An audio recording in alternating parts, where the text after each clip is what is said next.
Assalamualaikum warahmatullahi wabarakatuh. Perkenalkan, nama saya Muhammad Anton Kuncoro, NIM K2316033. Di sini saya akan menunjukkan bagaimana cara penggunaan aplikasi modul digital yang telah saya buat pada laboratorium fisika ini. Oke, jadi setelah aplikasi berhasil kita install, maka aplikasi tersebut akan muncul di daftar aplikasi seperti terlihat pada gambar ini. Pada smartphone saya, aplikasi belajar fisika atau aplikasi modul digital yang saya buat itu berada pada posisi baris kedua kolom keempat. Oke, langsung saja kita buka aplikasinya. Nah, seperti ini adalah tampilan halaman awal atau beranda dari aplikasi yang saya buat. Sebelum kita menggunakannya, maka kita perlu untuk menyimak petunjuk penggunaan. Kita klik pada tulisan petunjuk penggunaan.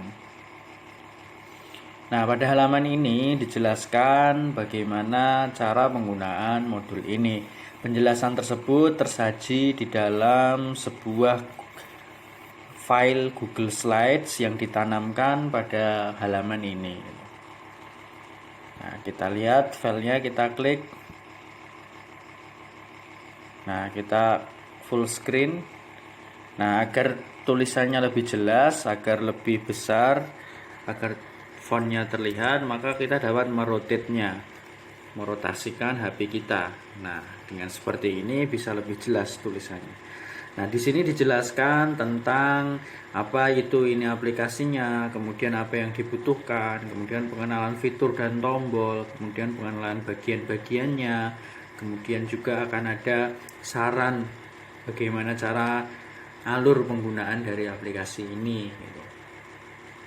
Nah, setelah dirasa cukup, maka kita exit full screen, kemudian kita kembali lagi ke halaman petunjuk penggunaan tadi. Terus kalau kita mau kembali ke beranda, kita klik tombolnya ke beranda.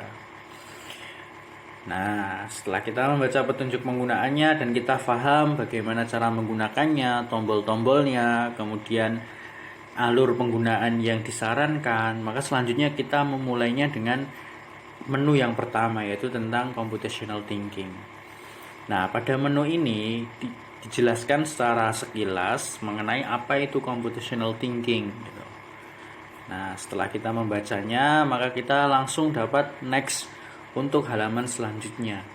Nah, pada halaman selanjutnya ini kita mulai masuk ke halaman kompetensi dasar, kemudian tujuan pembelajaran dan peta kompetensi pembelajaran. Di sini dijelaskan tentang tujuan pembelajaran yang akan kita capai ketika kita belajar menggunakan modul ini. Oke, kita next. Nah, selanjutnya kita memulai untuk melakukan aktivitas pembelajaran dengan menggunakan LKPD yang telah tersedia pada aplikasi ini. Nah, sebelum kita memulai mengerjakan LKPD, maka di sini ada penjelasan tentang konsep prasyarat atau konsep yang perlu difahami terlebih dahulu oleh siswa agar nanti dalam mengerjakan LKPD lebih lancar dan tidak ada kendala-kendala yang cukup berarti. Nah, kita klik saja ini tentang pengertian gaya. Nah, singkatnya nanti di sini siswa dapat membacanya tentang pengertian gaya, kemudian jenis-jenis gaya, kemudian ada juga bagaimanakah gambar dari gaya itu sendiri. Kemudian langsung saja kita scroll ke bawah, nanti akan ada tombol untuk next ini selanjutnya. Nah, selanjutnya kita itu mulai masuk di LKPD Hukum 1 Newton. Nah, terlihat di sini pada halaman ini terdapat video yang diambil dari YouTube mengenai peristiwa yang berkaitan dengan hukum 1 Newton. Nah, kita dapat menontonnya terlebih dahulu video tersebut. Nah, kita klik untuk menontonnya. Kalau mau di full screen, kita klik di sini.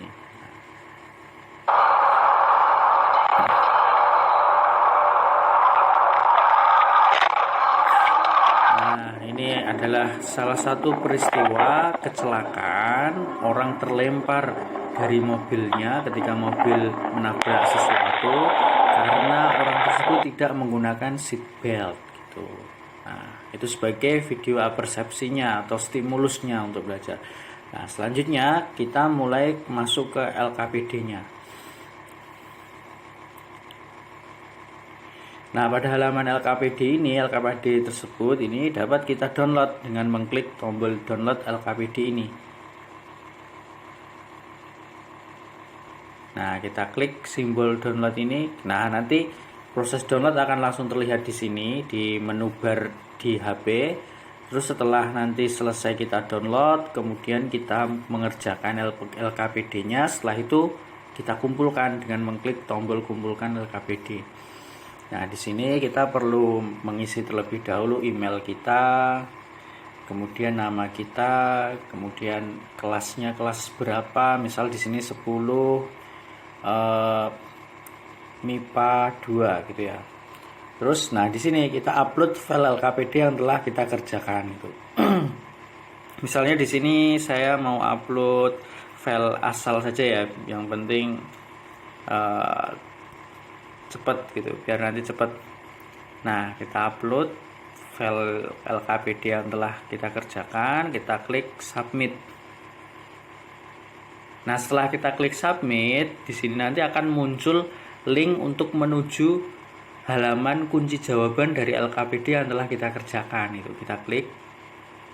Nah, di sini terdapat halaman kunci jawaban LKPD yang telah kita kerjakan. Jadi di sini nanti kita bisa tahu kira-kira jawaban kita pada LKPD yang telah kita kerjakan tadi benar atau enggak ya gitu. Nah, yang konsep yang benar itu yang seperti apa itu dapat kita lihat pada di sini di LKPD ini gitu. Nah, atau kalau pengen yang bisa di zoom berarti kita klik download kunci jawaban tombol ini. Nah, di sini bisa kita zoom, bisa kita baca dan kita zoom. Nah, tulisan yang dicetak warna merah ini adalah kunci jawabannya gitu. Nah, kita dapat membacanya, kita juga dapat mendownloadnya dengan mengklik tombol ini. Nah, nanti otomatis akan ke download masuk ke dokumen kalian. Oke. Nah, setelah kita membaca kunci jawabannya, selanjutnya kita masuk ke halaman menuju materi. Jadi untuk menguatkan lagi konsep yang benar itu seperti apa, kita klik tombol ini menuju materi. Nah, maka di sini kita akan dijelaskan tentang konsep hukum 1 Newton secara detail, mulai dari sejarahnya, kemudian konsepnya, sampai bagaimana menerapkannya. Nah, singkat cerita ketika kita sudah sampai pada halaman ini, pada step ini, pada langkah ini, maka kita sudah bisa untuk melakukan latihan soal. Nah, latihan soal kita isi terlebih dahulu email kita, kemudian nama kita, kemudian kelasnya misalnya tadi juga kelas 10 MIPA 2 gitu ya. Nah, di sini akan ada soal yang langsung kita kerjakan. Misalnya kita asal aja jawabnya. Oke, setelah itu kita klik submit. Nah, nanti akan muncul tombol untuk melihat skor kita atau melihat nilai kita. Kita klik. Nah, di sini nanti akan muncul jawaban kita benar atau salah gitu. Nah, di sini juga ada pembahasannya. Nah, setelah itu akan di halaman yang di bagian paling bawah dari halaman ini akan muncul sebuah link untuk kembali menuju uraian materi tadi gitu. Nah, setelah itu kita next untuk submateri berikutnya. Berarti apa? LKPD selanjutnya gitu. Nah, kita mulai masuk ke LKPD hukum 2 Newton. Nah, nanti prosesnya juga sama, kita lihat video persepsinya dulu, terus mengerjakan LKPD lagi, terus kita unduh, kita kerjakan, terus kita upload, terus nanti sampai kemudian next untuk submateri berikutnya. Begitu seterusnya. Setelah semua submateri berhasil kita kerjakan semua, maka yang selanjutnya kita menuju ke menu berikutnya. Menu berikutnya itu adalah menu penyelesaian masalah fisika dengan computational thinking.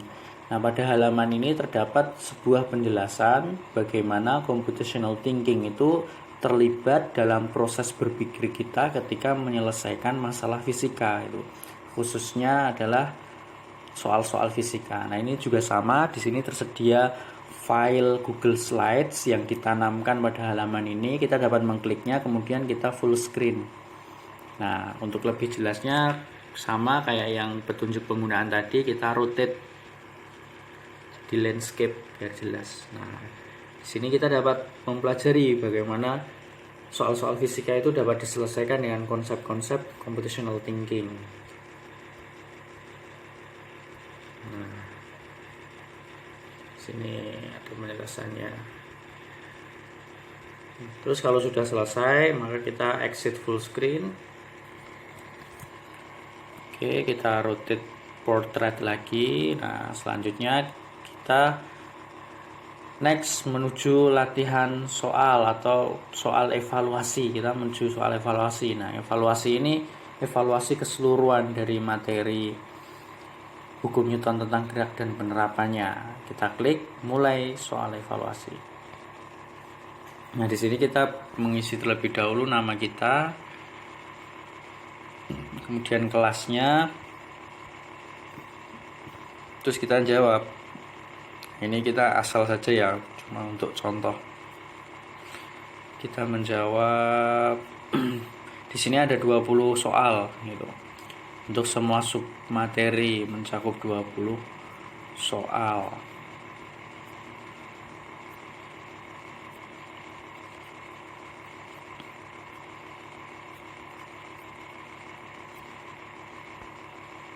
Oke, setelah kita selesai mengerjakan semua, kita klik submit. Nah, di sini juga sama akan muncul tombol untuk melihat skor kita.